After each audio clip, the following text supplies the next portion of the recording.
बिस्मिल्लाहिर्रहमानिर्रहीम। अस्सलाम वालेकुम नाज़रीन, मैं अहमद फ़वाद हूँ और आप मेरा यूट्यूब चैनल देख रहे हैं। नाज़रीन, बड़ी ख़बर और ब्रेकिंग न्यूज़ के साथ आज की व्लॉग में आपकी खिदमत में हाज़िर हुआ हूँ। और बड़ी ख़बर ये है कि बज़ाहिर तो मेयर कराची मुर्तज़ा वहाब सेलेक्ट हो चुके हैं, लेकिन जमात इस्लामी की जानिब से इन इंतखाबात को कलअदम करार देने के लिए बड़ा स्टेप लिया गया है। पूरे का पूरा इलेक्शन ही कलअदम करार देने के लिए जमात इस्लामी की जानिब से स्टेप उठाया गया है। कुछ तफसीलात इस हवाले से आपके साथ में शेयर करूँगा, क्योंकि मुर्तज़ा वहाब ने वो मतलूबा नंबर हासिल नहीं किया। अक्सरियती नंबर की बुनियाद पर इनको जो है वो इनको जीत जो है वो इनके पलड़े में डाली गई। और असल में अगर आपने देखनी हो सिलेक्शन, जो कि ये पाकिस्तान तहरीक इंसाफ को इमरान खान साहब को कहते रहे हैं कि इमरान खान सिलेक्टेड हैं, तो असल में अगर किसी ने सिलेक्शन देखनी है तो वो इन इंतखाबात में देख लें जो मेयर कराची के हुए हैं। और ये एक ट्रेलर भी है नेक्स्ट इंतखाबात का, जिस तरह से नंगी धांधली यहाँ पर हुई, या जमात इस्लामी के मुताबिक मुबैना तौर पर जिस तरह पाकिस्तान तहरीक इंसाफ के जो रहनुमा वगैरह थे उनको रोका गया, वोट कास्ट नहीं करने दिया गया। तो ये एक ट्रेलर भी है नेक्स्ट इंतखाबात का, और ये एक बड़ा इम्तिहान भी होगा पाकिस्तान तहरीक इंसाफ के लिए कि वो इन नेक्स्ट इंतखाबात में इन सारी चीज़ों से किस तरीके से निमटते हैं। बहरहाल जमात इस्लामी ने क्या किया इन इंतखाबात के ऊपर, इस हवाले से कुछ चीज़ें मैंने आपके साथ शेयर करनी है। दूसरे नंबर पर नाज़रीन, सुप्रीम कोर्ट ऑफ पाकिस्तान से दो बड़ी ख़बरें हैं जो मैं आपको बताऊँगा। एक तो जो रिव्यू एंड जजमेंट केस था, ये केस हुकूमत के गले पड़ने जा रहा है, बल्कि हुकूमत को इसमें भी हज़ीमत का सामना करना पड़ेगा, क्योंकि सुप्रीम कोर्ट ऑफ पाकिस्तान में जो आज की प्रोसीडिंग हुई है उसके बाद जो मेरी ऑब्ज़र्वेशन है वो यही है कि ये बिल, ये जो कानून उन्होंने बनाया है, ये भी उड़ने जा रहा है। और आखिर में नाज़रीन, एक और बड़ा फ़ैसला पनामा के हवाले से, आखिर इतने अरसे के बाद ये पनामा केस का लगना और इस पर एक बड़ा तहरीरी hukamnama supreme court of Pakistan से जारी होना, ये भी कुछ क्वेश्चन रेज़ कर रहा है। बहरहाल ये हुक्मनामा क्या है, इस पर भी कुछ चीज़ें आपके सामने रखूँगा। सबसे पहले तो नाज़रीन, मेयर कराची का जो इंतखाब हुआ है, इसमें जो एक नंबर्स थे जिसमें बड़े वाज़े तौर पर जो जमात इस्लामी है उनके और पाकिस्तान तहरीक इंसाफ के कंबाइन करने के बाद नंबर गेम उनके पास थी, और कराची का जो मेयर था वो इन्हीं का ही बनना था। तो नंबर गेम क्या थी?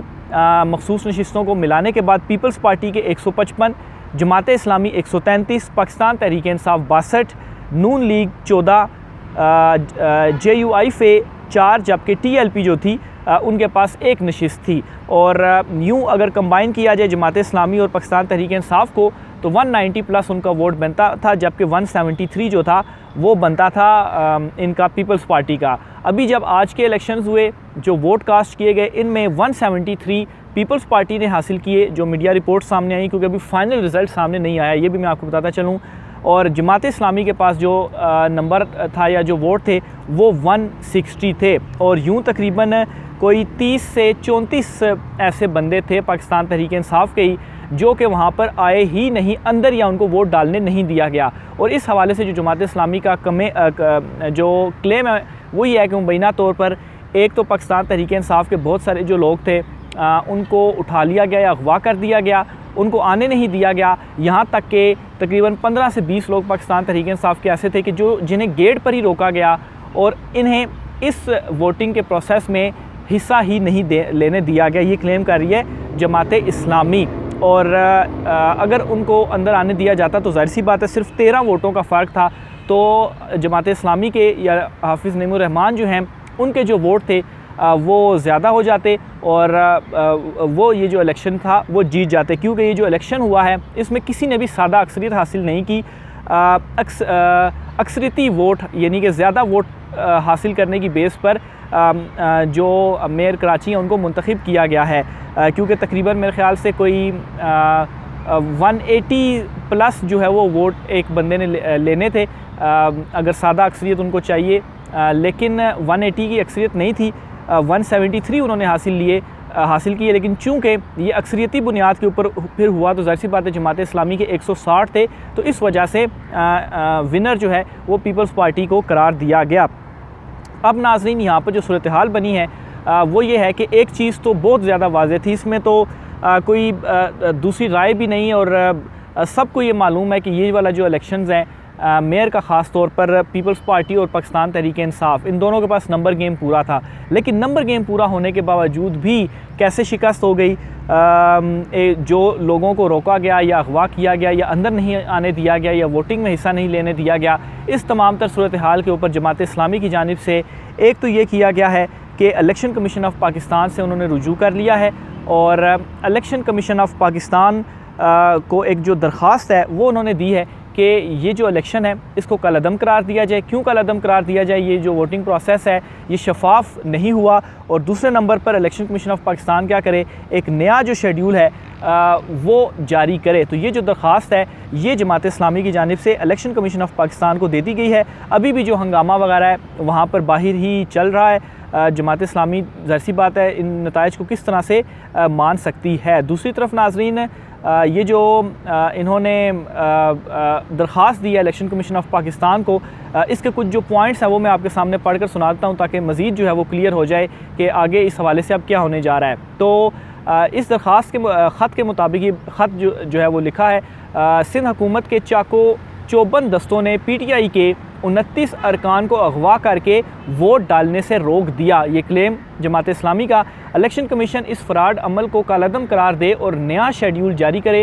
इलेक्शन कमीशन पाकिस्तान का बुनियादी मकसद साफ़ और शफाफ इलेक्शन करवाना है। इलेक्शन कमीशन शफाफ इंतखाबात करवाने में मुकम्मल तौर पर नाकाम हो गया। हमने हर मौके पर इलेक्शन कमीशन को खतूत के ज़रिए सिंध हुकूमत के गैर आइनी गैर जमहूरी अमल के इक़दामात से आगाह करते रहे। इलेक्शन कमीशन हमेशा की तरह खामोश तमाशाई बना रहा। मेयर इंतखाबात के लिए मौके पर हाल के दरवाज़े बंद कर दिए गए और PTI 29 मेंबरान को इस अमल से अपनी एलीट फोर्स के ज़रिए घरों से जबरी अगवा करके रोक दिया गया। यानी कुछ को अगवा कर दिया, कुछ को दरवाज़े पर ही रोक दिया गया, अंदर ही नहीं आने दिया गया।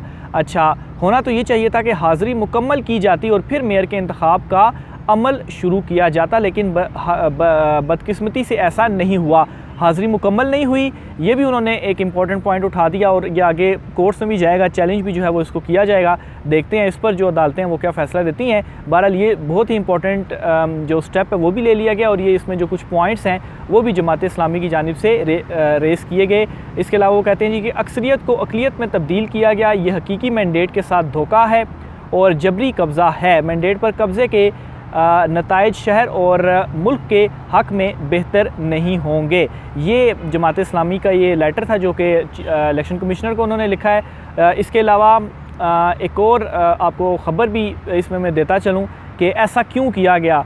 पाकिस्तान तहरीक इंसाफ के साथ तो हो रहा है, उनको तोड़ा भी जा रहा है और सारा कुछ किया जा रहा है, जमात इस्लामी के साथ ऐसा क्यों किया गया, इसकी भी रीज़न बताता चलूँ। शराज अहमद शराजी हैं, सहाफ़ी हैं, ये लिखते हैं जी अपनी ट्वीट में कि जमात इस्लामी के एक सीनियर रहनुमा को कहा था कि PTI के साथ आपको इत्तेहाद महंगा पड़ सकता है, क्योंकि हालात ये हैं कि PTI के जो सीनियर्स हैं वो प्रेस कॉन्फ्रेंस कर रहे हैं, पार्टी छोड़ रहे हैं, तो ये काउंसलर्स किस खेत की मूली है। और वही हुआ, हाफिज़ नईम साहब कराची के लिए अच्छा ऑप्शन था। तो ये उनकी जानिब से क्लेम किया गया कि असल में इनसे कहा गया था जी कि आपने PTI के साथ इत्तेहाद में जा रहे हैं तो इस वजह से तो आप फ़ारग हो जाएंगे, आप नहीं जीत पाएंगे। और इनको ये ऑफ़र की जा रही थी कि डिप्टी मेयर आपका ठीक है, आप डिप्टी मेयर का जो होता है वो ले लें, मेयर के लिए आप पीपल्स पार्टी को सपोर्ट कर लें। लेकिन ये पाकिस्तान तहरीक इंसाफ के साथ गए और इनसे कहा गया कि उनके बड़े अगर प्रेस कॉन्फ्रेंसें कर रहे हैं तो ये जो छोटे काउंसलर्स वगैरह हैं फिर इनकी क्या जो औकात है, वो ज़ाहिर सी बात है होगी, तो फिर इनको भी रोक लिया जाएगा और आज वो किया गया। बहरहाल इसके ऊपर ये स्टेप तो उठा लिया गया है। दूसरी तरफ पाकिस्तान तहरीक इंसाफ का भी इसके ऊपर रद्द-ए-अमल आया और उन्होंने ये क्लेम किया है कि इन इंतखाबात में जो कुछ हुआ है, मुर्तज़ा वहाब का जो हाल है वो भी हमज़ा शहबाज वाला ही होने जा रहा है। हमज़ा शहबाज इसी तरीके से जो वो मुंतखब उनको सेलेक्ट किया गया वज़ीर आला के लिए और फिर सुप्रीम कोर्ट मैटर आया और फिर दोबारा वोटिंग हुई और सारे जो थे उन्होंने वोट कास्ट किया और फिर उसके बाद परवेज़ राई साहब वज़ीर आला बने और हमज़ा शहबाज उतर गए। तो इसमें पाकिस्तान तहरीक इंसाफ कह रही है कि इधर भी यही होगा। ज़ाहिर सी बात अगर अदालतों में मामला आता है और ये सारी चीज़ें उनके सामने रखी जाती हैं और दोबारा से वोटिंग होती है और उसमें PTI के भी और जमात इस्लामी के भी नंबर पूरे होते हैं, तो साफ ज़ाहिर है नंबर उनके पास था ही, ये तो रिटन ऑन द वॉल था, सबको मालूम था। लेकिन फिर जो कुछ हुआ वो भी आपके सामने, और ये एक ट्रेलर भी आप इसको समझें कि नेक्स्ट इंतखाबात में इसी तरह की चीज़ें इसी तरह की चीज़ें जो नज़र आएँ वो आएंगी, और PTI के लिए ये एक इम्तिहान भी होगा कि इन चीज़ों को किस तरह से रोकती है। बहरहाल सिंध के अंदर जो ये बलदियाती इलेक्शन हुए हैं, इसमें हैदराबाद, सखर, मीरपुर ख़ास, शहीद बेनज़ीराबाद, यहाँ पर भी पीपल्स पार्टी के मेयर मुंतखब हो चुके हैं। हैदराबाद में काशिफ शोरो हैं, सखर में अरसलान शेख हैं, मीरपुर ख़ास में अब्दुल रऊफ़ हैं, और शहीद बेनज़ीराबाद में जो है वो रशीद भट्टी साहब जो हैं वो मेयर मुंतखब हुए हैं। तो ये तो नाज़रीन हो गया मेयर कराची के हवाले से कुछ तफसीलात, कुछ गुज़ारिशात, कुछ ख़बरें जो आपके सामने मैंने रखी हैं। अब मैं आता हूँ सुप्रीम कोर्ट ऑफ पाकिस्तान में। सुप्रीम कोर्ट ऑफ पाकिस्तान में दो बड़ी अहम ख़बरें हैं। एक ख़बर तो ये है जी कि जो रिव्यू एंड जजमेंट वाला केस था, इस हवाले से जो एक्ट था, इस हवाले से अटॉर्नी जनरल जो है वो दलाइल दे रहे हैं। आज भी जब केस का समाअत का जो आगाज़ है वो हुआ, तो समाअत के आगाज़ में ही पहले कुछ हल्की फुल्की सी गपशप हुई और चिड़ियों और कबूतरों का जिक्र हुआ। इसमें यह हुआ जी कि जैसे ही अदालत शुरू हुई तो कमरा अदालत में चिड़ियों के चहचहाने की जो आवाज़ें थीं वो आईं, जिस पर चीफ़ जस्टिस ने अटॉर्नी जनरल से, जो कि रोस्टम पर खड़े हुए थे, उनसे मुकालमा करते हुए ये कहा कि लगता है कि आपके लिए कोई पैगाम लाई हैं, जिस पर अटॉर्नी जनरल ने कहा कि उम्मीद है कोई अच्छा पैगाम ही लाई होंगी। ये अटॉर्नी जनरल ने कहा, और इसके ऊपर कहा भी अदालत में जो है वो लगाया गया सबकी जानिब से। फिर इस पर चीफ़ जस्टिस ने मज़ीद कहा कि माजी में कबूतर का पैगाम का काम करते थे, और फिर ये थोड़ा सा हल्का फुल्का चिड़ियों और कबूतरों का जिक्र हुआ। फिर बाकायदा तौर पर जो समाअत थी उसका आगाज़ हुआ। लेकिन आज कुछ रिमार्क्स मैं आपके सामने रखने जा रहा हूँ, जिसके बाद एटलीस्ट मेरी तो ऑब्ज़र्वेशन है, और कमरा अदालत में भी जिस अंदाज़ में और जो चीज़ें मैंने देखी, तो ये वाला जो रिव्यू एंड जजमेंट एक्ट है ये उड़ने जा रहा है। तो बहरहाल आज चीफ़ जस्टिस की जानिब से जो कुछ रिमार्क्स हैं वो सुन लें। चीफ़ जस्टिस ने यह कहा जी कि अदालती दायरा इख्तियार को बढ़ाना गलत बात नहीं, मानते हैं कि वक्त के साथ रूल्स भी तब्दील होते रहे हैं, मगर नज़रसानी में कानून के ज़रिए अपील का हक़ देना दुरुस्त नहीं। यानी कि इस अपील के ज़रिए ये एक जो है वो मामला सामने आया था कि शायद नवाज़ शरीफ या जहांगीर तरीन आकर अपील दायर कर देंगे और उनकी नाअहली ख़त्म हो जाएगी। तो ये उनकी जानिब से जो रिमार्क्स हैं चीफ़ जस्टिस की जानिब से वो सामने आए।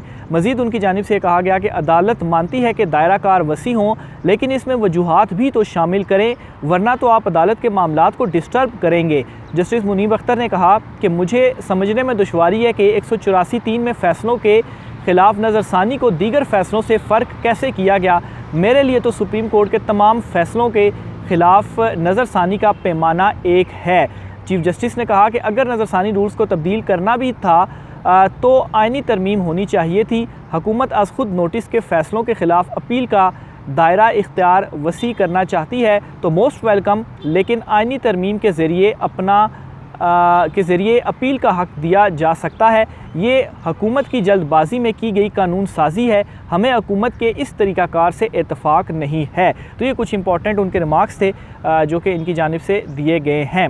आखिर में नाज़रीन, जो पनामा केस काफ़ी सालों के बाद लगा था, इसका तहरीरी हुक्मनामा जो है वो आज जो लास्ट इनकी हेयरिंग हुई थी केस की, इसका तहरीरी हुक्मनामा जारी आज किया गया है। इस तहरीरी हुक्मनामे में कुछ इंपॉर्टेंट सवालात उठाए गए हैं। जस्टिस सरदार तारिक की सरबराही में 2 रुकनी बेंच था जिसने इस केस की जो समाअत है वो की थी। 6 तारीख को गालिबन इस केस की समाअत हुई थी। आज इसका तहरीरी हुक्मनामा जारी हुआ है और इसमें कुछ सवालात पूछे गए हैं। एक तो जमात इस्लामी से ये कहा गया है कि उस वक्त इस केस का फ़ैसला हुआ और उसके बाद आपकी जो दरख्वास्त इस केस से अलहदा क्यों हुई, कैसे हुई, और या आपने ख़ुद जो है वो ली, उस टाइम क्यों नहीं आपने देखा, जितने अरसे के बाद आप आ गए और इस दरख्वास्त को जो है वो दोबारा से हम सुने। तो इस केस में प्रोसीडिंग के दौरान जो है वो जज साहब की जानिब से भी कहा गया था कि क्या एक ही ख़ानदान को टारगेट करना था उस वक्त, ये मकसद था। इस तरह के रिमार्क्स उनकी जानिब से सामने आए थे। फिर इसके अलावा चूँकि जमात इस्लामी ने इसमें जुडिशल कमीशन बनाने की इस्तदा की तो उन्होंने कहा कि इसमें ऑलरेडी एक GIT थी, तो क्या FBR या दीगर जो इसमें इदारे हैं उनसे पूछे बगैर हम जुडिशल कमीशन बना सकते हैं। और फिर इसके अलावा हुकूमत को या GIT को नोटिस किए बगैर, उनसे पूछे बगैर हम इसमें जुडिशल कमीशन बना सकते हैं। अगर हम जुडिशल कमीशन बना दें तो फिर हम काम किस तरह से करेंगे, और इस चीज़ की जो तहकीकात हैं वो तो ऑलरेडी GIT कर रही है, हम किस तरह से जो तहकीकात हैं वो करेंगे। तो ये 2-4 बड़े अहम सवालात थे जो कि इस तहरीरी हुक्मनामे में किए गए और जमात इस्लामी के वकील को मोहलत दी गई 1 महीने की और जुलाई के फर्स्ट वीक तक ये केस मुलतवी किया गया है और उनसे कहा गया कि 1 महीने के अंदर ये जो सवालात हैं वो आप आकर इनके जवाबात दें कि आपकी दरख्वास्त काबिल समाअत भी है कि नहीं है, अदरवाइज़ आपकी दरख्वास्त उड़ा दी जाएगी। और ये जो दरख्वास्त है 436 पाकिस्तानियों के जिनके नाम पनामा पेपर्स में आए थे उनके अगेंस्ट दायर की गई थी। तो ये नाज़रीन आज की अहम तरीन तफसीलात हैं। राय का इज़हार कीजिएगा। आज की व्लॉग से इतना ही, मुझे इजाज़त दीजिए। अल्लाह हाफ़िज़।